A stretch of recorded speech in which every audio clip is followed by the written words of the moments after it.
భూమి ఆకాశం సృష్టించిన సృష్టికర్త ఒక్కడే ఉన్నాడని నమ్ముతున్నావా? ఆయనే శరీరధారిగా 2000 సంవత్సరాల క్రితం యేసుక్రీస్తు ప్రభుగా ఈ లోకానికి వచ్చాడని నమ్ముతున్నావా?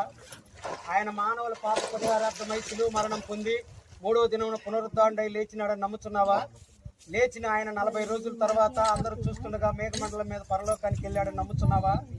ఆయన మరలా ఒకానొక రోజున వచ్చి తన యందు విశ్వాసం కలిగి వారిని, ఆయన యందు నూతన పరచబడిన వారిని తనతో కూడా ఉండటానికి తీసుకుని వెళ్ళడానికి మరలా వస్తాడని నమ్ముతున్నావా?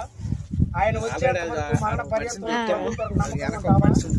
నువ్వు ఆయన నమ్మినందువలన ఈ లోకంలో కులం వలన, మతం వలన, మనుషుల వలన నీ మీద అనేకమైనటువంటి ఆ ప్రభువుని విడవక హత్తుకొని ఉంటావా? నీవు నీ రాబడి అంతట్లో దశంభాగం చెల్లించి దేవుని మహింపరుస్తావా? నీవిచ్చిన సాక్ష్యమును బట్టి, దేవుడు నాకు ఇచ్చిన అధికారమును బట్టి, తండ్రి యొక్కయు కుమారుని యొక్కయు పరిశుద్ధాత్మ యొక్క నామములో